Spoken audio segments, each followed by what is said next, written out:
I am going to bring Saba back into this discussion. And Saba, how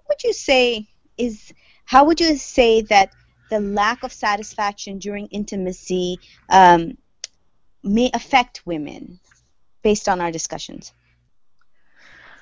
Hena, I'm glad that you asked me this question because, as we have discussed, that a lot of Muslims believe that women should be able to suppress their sexual desires if they even, acknowledge any sexual desires among women.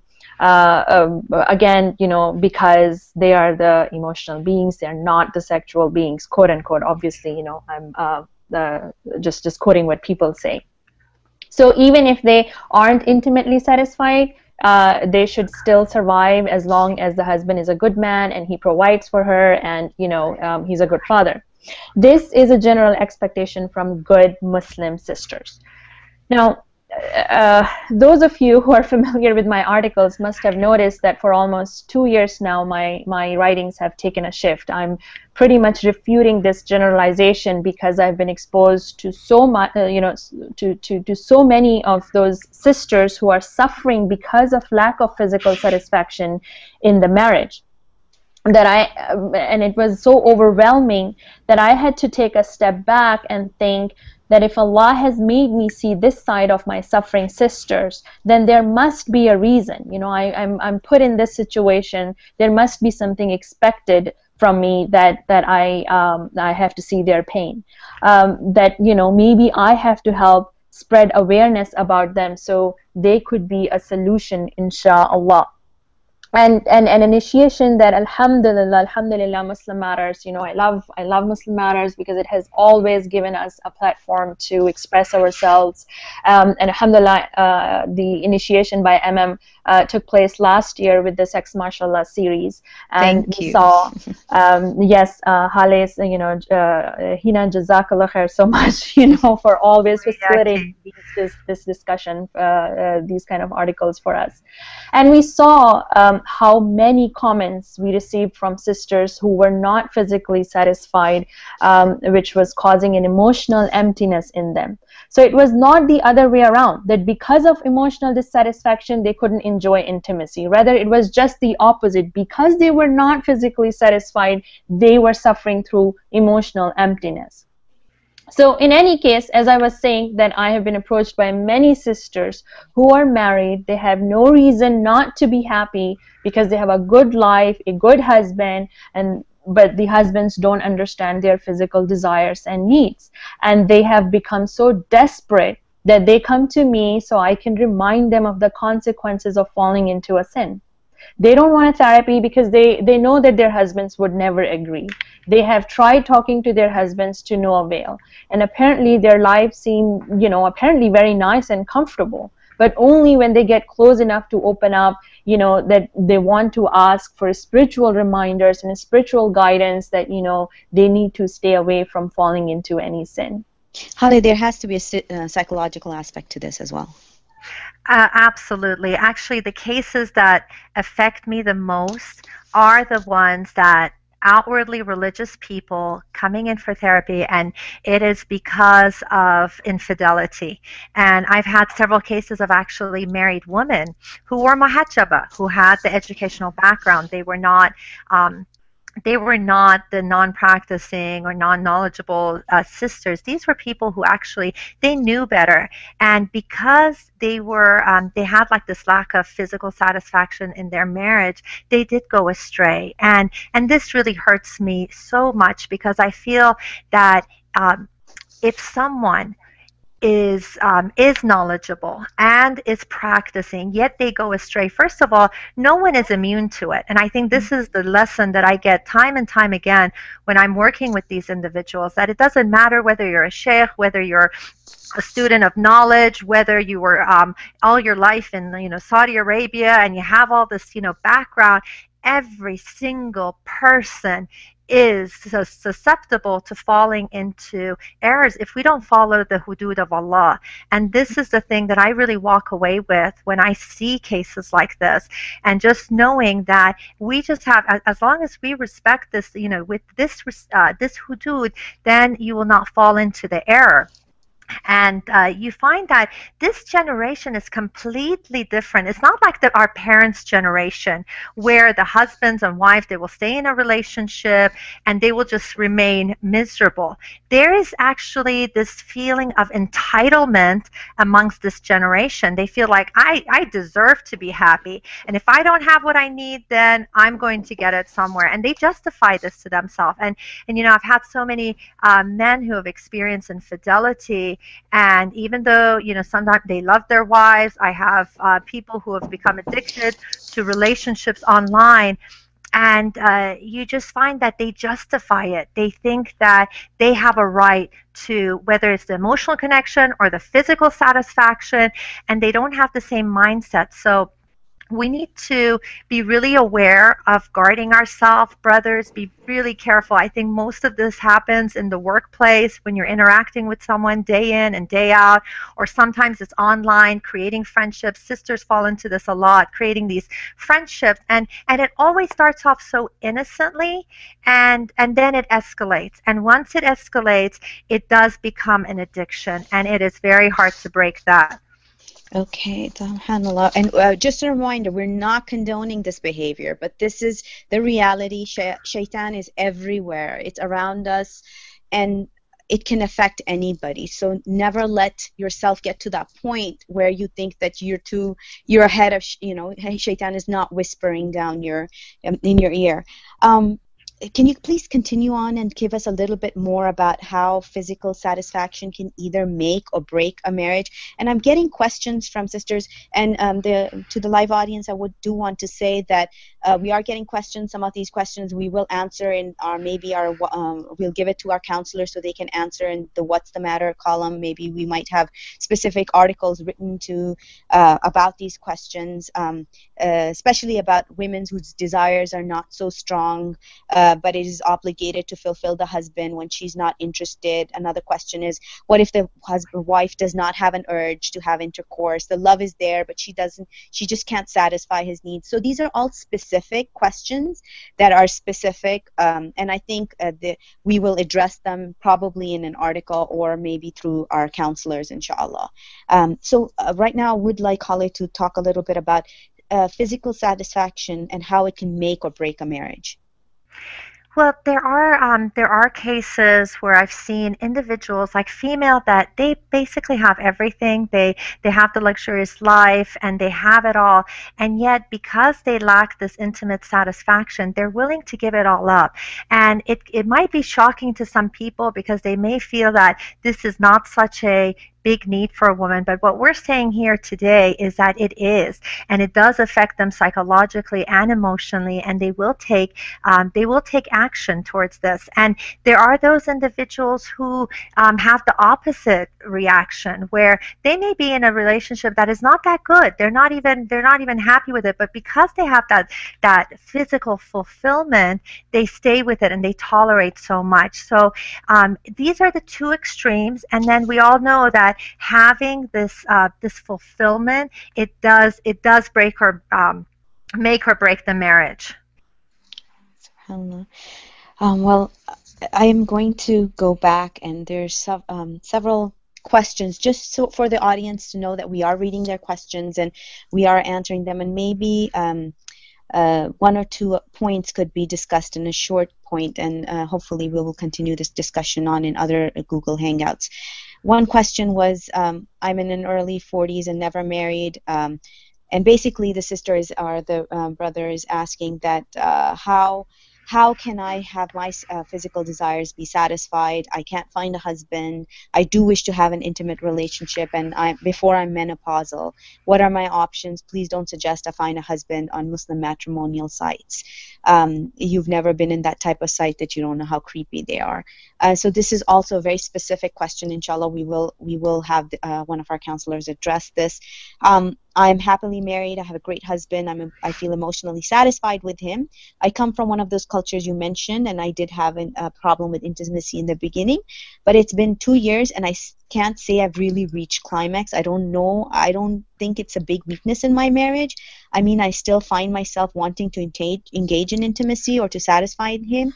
I find satisfaction in just the small acts of intimacy. Do you think someone in such a situation should still focus on trying to achieve that climax? This is a good question that I would like you to answer. Sorry. Maybe Haleh, I think because it ties in really well with your next points about how essential good intimacy is for a successful marriage. I know I have been taught that good intimacy is a taste of Jannah on this earth, and it changed my perceptions. So what about for this dunya? Why is good intimacy essential for a successful marriage? Oh, it's such a long list, and I'm just going to mention a few. There's biological benefits, there is psychological benefits. First of all, it's a way of like a stress relief. When you've had a long day, when you've had all the stresses of the day, when you unite with your spouse and you're able to have this connection, what it does is that all these feel-good hormones, the oxytocin is released, and so it is a form of stress relief. Another thing that's really important about it is just feeling that the intimacy and the emotional closeness, because no other person in this world will be as close to you physically and emotionally than your spouse. And it is about feeling connected and feeling happy. When you have this exchange, when you have a healthy relationship and you take part in this is a way of experiencing something really special and enjoying it. And it's also a validation. We all need to feel validated. We all want to feel attractive and desirable. And so when you have this fulfilling physical intimacy, it makes you feel appealing, and it makes you feel desired. So it is that and no one, and I'm sure all the sisters can agree to this, is that no one has the power to make you feel as beautiful and worthwhile as your husband. So when you could hear compliments all day, but when it's from your husband or it's from your wife, it has such a special implication. And it's about having this, just the interconnectedness, this being interdependent on one another. And a very important aspect is basically it protects you from all of the haram relationship, because the marriage completes half your religion. And why is that? Is because there's so much fitna, so many tests and trials, and if we are able to have this fulfilling marriage, physically be fulfilled, then we're not going to be as tempted.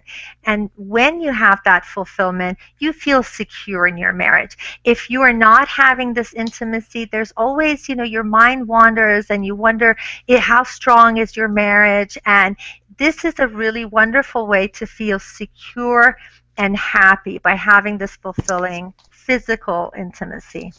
MashaAllah. Haleh, I have a quick question. The 3 questions have come in on this, and you can address this now, or you can address this in a further Google Hangout, or you can address this in an article. I leave that choice up to you. Some of the sisters and some of the brothers as well are saying that the wives will say that I have a low urges and I have no desire, or have low desires, or my husband does not have the desire.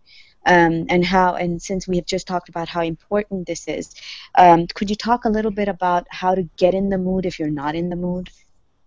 Absolutely. I think part of it is having this connectedness, having a friendship with your spouse. I think if someone is constantly, let's say, upset, or they're not even spending time together, what happens is that they get married and they have kids and they don't even make eye contact anymore. So it's about having those quality time. Make sure you're spending quality time with your spouse.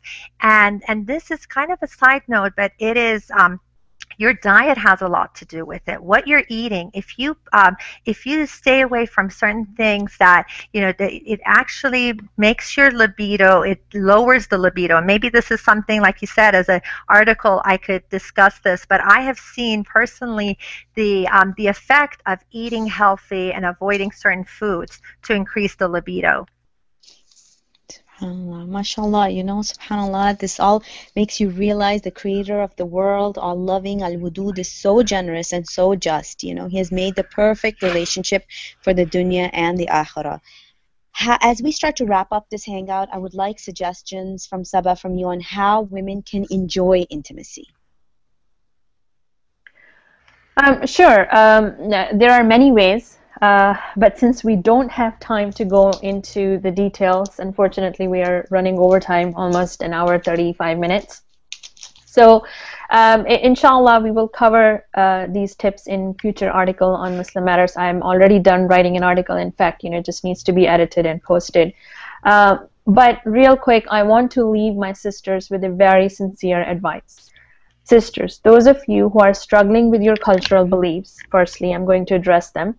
Just keep in mind that when your husband approaches you or he desires you, then be happy and feel wanted because he's desiring you. He's not looking anywhere else. He's not interested in anybody else. Rather, he's with you. He's attracted to you. So feel wanted. Be proud of your marriage, that the spark is still present and you have your husband's attention. Let's not perceive it as a duty. Let's see it as a way of mutual pleasure and a way of physically connecting and bonding with your spouse. How do you suggest they do this? Okay, this advice, basically, again, because we are tackling with a group of different type of sisters, this advice is for those women who are in normal relationship and not suffering through some serious issues in their marriage. So they need to learn to separate their regular marital issues from intimacy. Every couple has issue, and that's nothing abnormal. So those issues can be put on hold. And just like a wife continues to eat or sleep or carry on with her activities of her life, even though she had a disagreement with her husband a few hours ago, similarly, she can carry on with her intimate life because, eventually those disagreements get resolved, alhamdulillah, in a normal, happy relationship. So only if she starts looking at it as if she starts looking at the intimacy as her right to, and as a way of her stress release, as Haleh mentioned, that take it as a stress release, and she pointed out some really beneficial points about how to enjoy for a woman to enjoy her intimacy.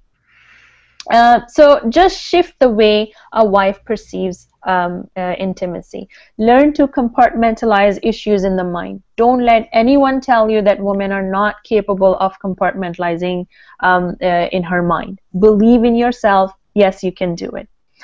Remember that the biggest sex organ in a woman's body is her mind. Learn to use it. In a happy marriage, the quality, also it's as a side point, I just want to mention real quick that in a happy marriage, the quality can be compromised once in a while. For the, this is again to the sisters, especially when majority of the time intimate life is satisfying for a wife. Occasionally, sisters should be ready to offer their husbands, to offer themselves to the husbands without necessarily expecting reciprocation, because sometimes men are just in dire need. And again, I want to emphasize this is the case when majority of the time intimate life is satisfying for a wife. Okay, and what about sisters with a higher drive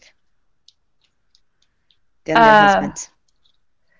You mean those sisters who are applying these techniques, but their husbands are the ones who are not aware of their physical needs? Are just the category you're asking? Yeah, I'm asking you about the sisters who have a higher drive than their husbands, because we did get a question like that. Okay. So the sisters who have higher sexual drive than their husbands, or the sisters who have a drive and they are not being satisfied by their husband, as the comment you mentioned earlier, for all those suffering sisters of mine, who have husbands that fail to understand your sexual desires and needs. I really hope and pray that those husbands listen to this talk and they own up to their responsibility of satisfying their wives. And I really hope that they realize that just like their wives are a garment to them, keeping them from being exposed to sins, they too are the same garment to their wives. So please, brothers, listen to your wives, recognize their sexual needs, and understand their struggles. Um, for the sisters, know that it is better for you to please Allah than the family or the community or the family expectations or the so-called family honor. I also have a message for our community leaders and imams that while there is so much said about fulfilling a husband's rights of physical intimacy, please educate the brothers about the importance of satisfying the wives in bed too. Haleh, as we are getting ready to end this, could you speak a little bit about how it could impact the marriage? Well, definitely your physical satisfaction in marriage, it has a huge impact on your marriage. I want everyone to really take this information, inshallah, and apply it in your life. If you see that you have some limiting beliefs, work on yourself, get help, overcome these limiting beliefs, and really try to make this aspect of your relationship better. Don't just ignore it. It's not going to go away. It's not going to get better if you don't address it. And we're really hoping our intention of doing this was, to create awareness. And we are hoping that this discussion will, inshallah, open up the dialogue between husbands and wives and between parents and their teenagers so that, once and for all, we can communicate about this really critical aspect of our lives and support each other to having a more fulfilling marriage, inshallah. Inshallah. We realize that this is a very broad topic and not every subject or situation can be addressed. And since this was the first time the subject was tackled by the sisters on Muslim Matters, and this was the first time the subject was tackled. Some of these topics are addressed in some of our previous series. Please read them on Muslim Matters, the Muslim vignettes on sexuality. We will discuss some of these other points perhaps in future hangouts.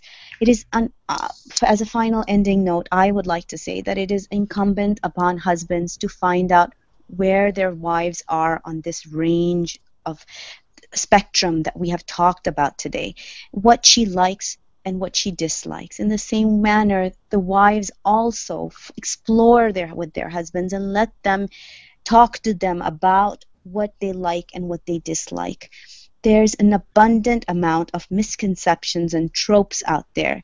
Learn from one another. Don't judge one another. Help each other out to get to Jannah. I mean, we're on this path together to Jannah. Another thing that, just signing off, I'd like to say, get fit, sisters. Bond outside the bedroom. Become your husband's friend so you can carry that fervor inside the bedroom too. And remember, you sisters especially, initiate sometimes. Remember, you're not just a taker, you're a giver as well. And find things to do in your life that make you happy. I feel like a lot of times, sisters, a lot of them have 1 or 2 kids. It's all about the kids and the dishes and things like that. Find happiness somewhere. You didn't die, just, your personality didn't end because you got married and have children, or you're working and it's tiring. Find something that makes you happy, because when you're happy and you have pleasure, then you will find your happiness is not dependent on your husband. So it's a balanced relationship. You're not expecting him to make you happy all the time, and your happiness is coming from yourself, and then you can share your happiness with him. So this really helps with the low urges that a lot of the sisters are asking about in the questions. May Allah, Jazakallah khair to the audience for joining us, and to Saba and Haleh for their time and their work. Jazakallah khair for Muslim Matters to providing us this platform. and always assisting us, in expressing the female perspective on different issues. Definitely. Thank you. And it's been lovely talking and working with you. We've spent many hours together the past The preparation. the past few weeks, but it's been all worth it. I know we were all a bit hesitant. It is a controversial issue, but inshallah that everyone knows our niyyah and it will be beneficial. So jazakallah khair. May Allah bless all of us with loving, passionate, and fulfilling, intimate lives. I'm ending this now. Assalamu alaikum wa rahmatullahi wa barakatuh. Akhir da'wana. Alhamdulillah.